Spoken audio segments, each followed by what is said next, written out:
behind. And although you might say, well, just go in a couple inches and you can measure it out on the scan, but they can't always take the entire tumor out. So if they take part of it out, then the whole brain starts to shift. And then they say, oh, geez, if I went in 2 inches where I thought I was, now I'd be cutting back too far because the normal brain shifted over, and I'm going to start cutting out your normal brain. So what they'd like to be able to do is put you back in the scanner, redo the scan in the middle of the operation, and make sure that A, they've gotten all the tumor, and that where they're going to cut next, they're not going to cut into normal brain. In order to do that, you have to have a scanner in the operating room. Now that sounds like a simple thing, except if you're using MRI technology, which is the M stands for magnetic, then you have to make sure that all the instruments in the operating room are not steel. And as you know, most surgical instruments are steel, and the question is, how do you make sure that nothing sneaks into that room that might be steel? Somebody brings an oxygen tank in after the operation to wake a baby up. There's pictures of those on the internet of those flying across the room and landing in the middle of a magnet. So you got to be really, really careful. But a huge improvement for the kids who want to get that car. We'll have the only one around for that. Autism program, obesity programs, day hospital for the treatment of eating disorders for girls with anorexia nervosa and bulimia. We train lots of people. This is part of it.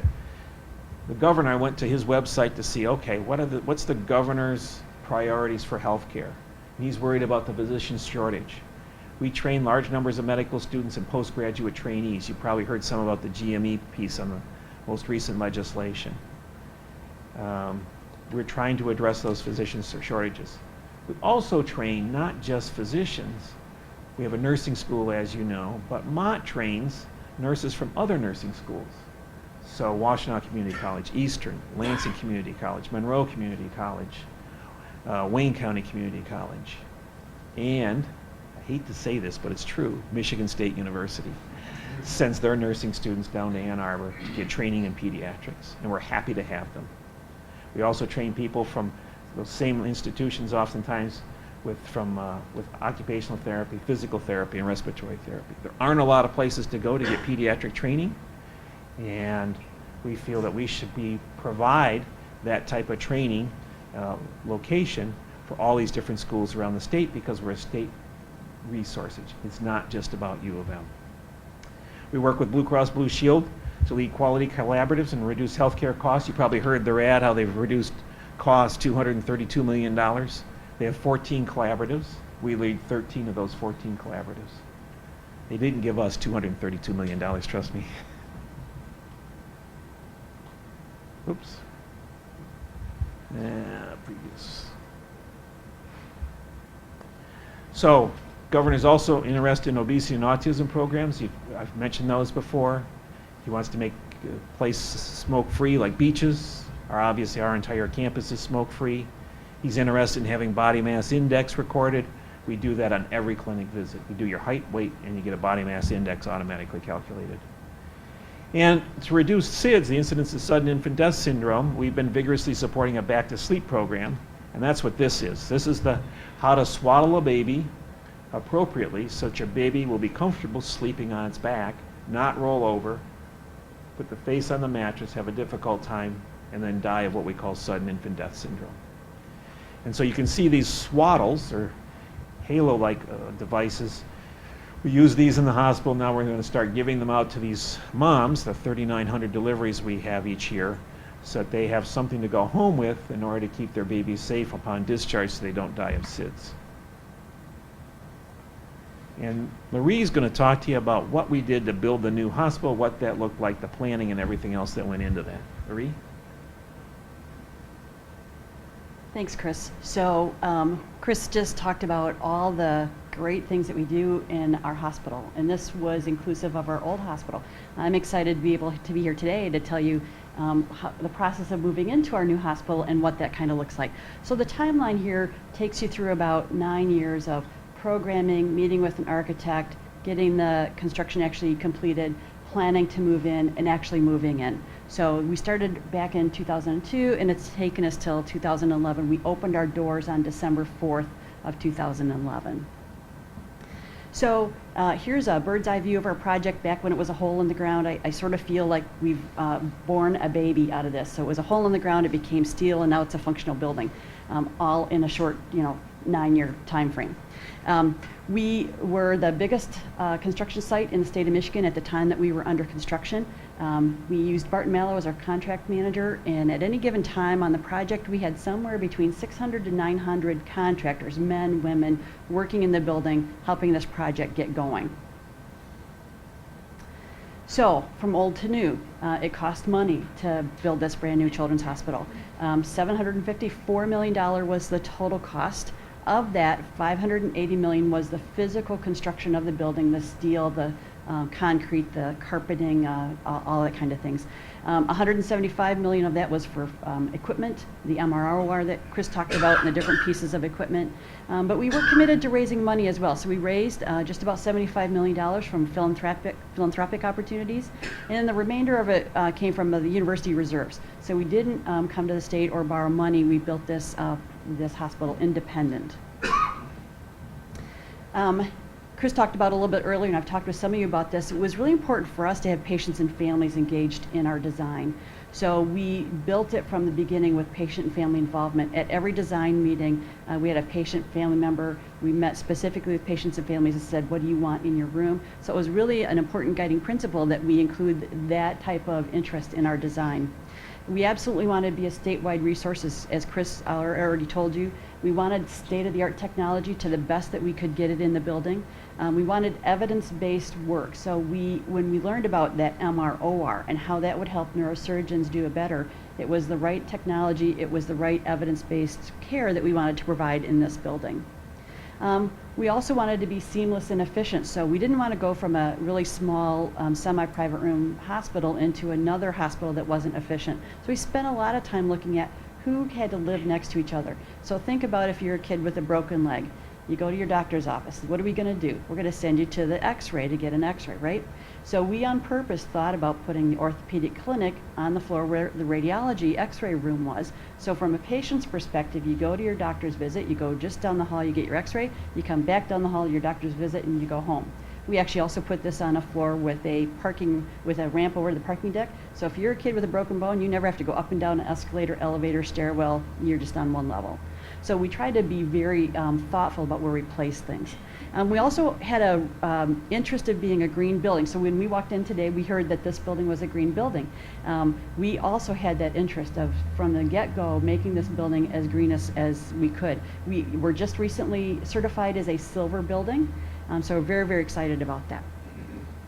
So just a little bit about the building, and we left you a handout there as well. It is a 1 million square foot building, so we about doubled the size of our building. We were just under 400,000 square feet in the old hospital, just above 1 million square feet. We are 2 buildings. We are a 9-story outpatient building and a 12-story inpatient building in this 1 million square feet. When we're fully open, we'll have 348 private rooms. So in our old hospital, we were semi-private rooms. So think about this: 2 kids in one room, 2 kids in another room. They share one bathroom. Okay, 4 kids in one bathroom. New hospital, my own bathroom, my own space. Mom and dad can stay with me 24/7. So really improved the patient's experience. We do have a dedicated emergency room, children's emergency room that Brian spoke to. So we have dedicated pediatric trained emergency specialists that take care of you, and the nurses that know how to get an IV or a blood out of a kid and not make it traumatic.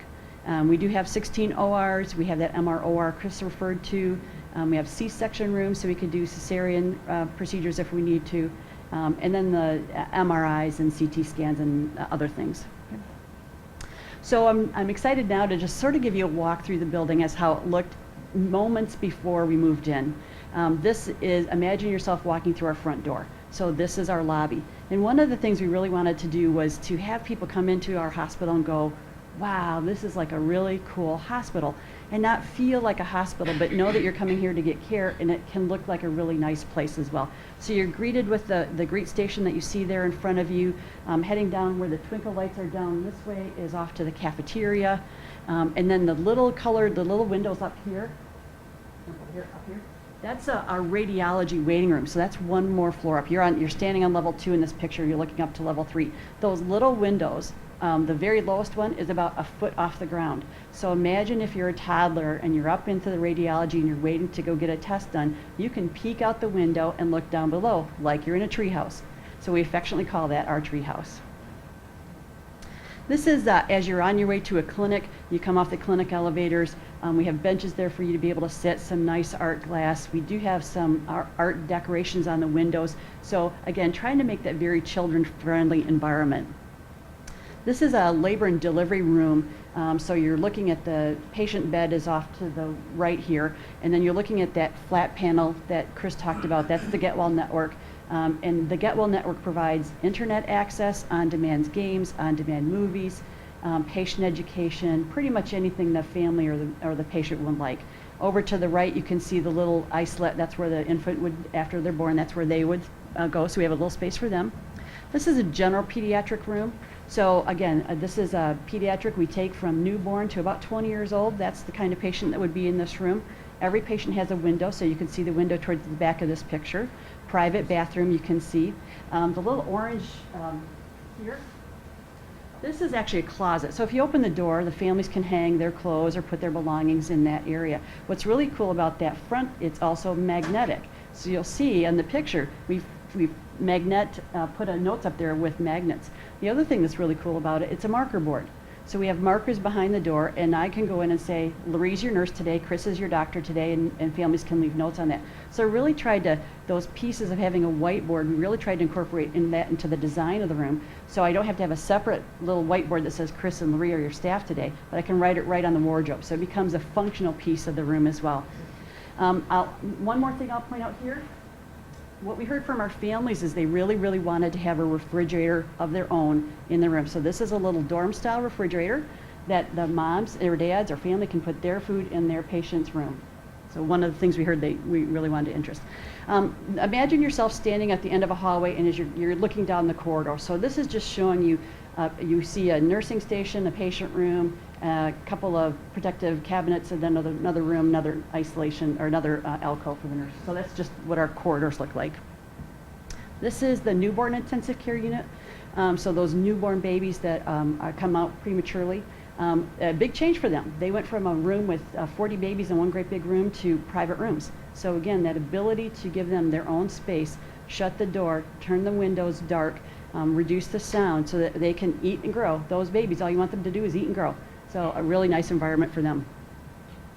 This is a typical nursing station. Again, try to have that open view into the nursing unit so you could see in both directions what was going on. I'll point out color in this one. So, you know, we have all colors on all floors in our hospital, but we used color for the purpose of wayfinding. So you're going to walk down a hallway, it's going to look sort of beige until you see color on the floor and color on the ceiling. That represents there's somebody there to help you. So a staff nurse is there, a guest service specialist there, a greeter's there, somebody's there to help you. And so color represents, for staff or families, this is some place to go to get help. Of course, we're a children's hospital. Kids have to play. So we have this really cool little design. This is, imagine a basketball hoop. You can throw a Nerf ball in that top part and the ball comes out either direction out of the bottom. So for those kids that are able to get up and be healthy and want to play, we have that ability to play on the units. I use that thing all the time. I know he does. Drives the nurses nuts. One of the other cool things, again, listening to our patients and families, you know, one of the cool things is when you go in to have an MRI, it's really scary and it's tiny and you're going in a hole and how do I make this easier? So we have an MRI with what's called the panoramic experience. So if you look at the ceiling of this picture, you'll notice it looks like a sky. So in this room, the kids get to come in, they get to pick what color, pink, blue, green, yellow, you want your room, and what do you want to look at while you're laying there having your test. So really engaging that patient in, I can be a part of this test, I can have fun while I'm in this test, reduces the anxiety, reduces the need for sedation. So really just trying to meet our patients' interests there. This is an operating room, so of course we need all those gadgets, we need surgical lights. You rarely get to see an operating room once we open our doors, so we try to take pictures of what it looks like before we walked in. We do have a helipad on our top floor. The helicopter pilots are really excited about this helipad. They like the way that they get to come in and land on it, and it's been fun because we live far enough in the building that you can see the helicopter going by the windows, and then you know it's landing on the roof, so it's been kind of fun to be a part of.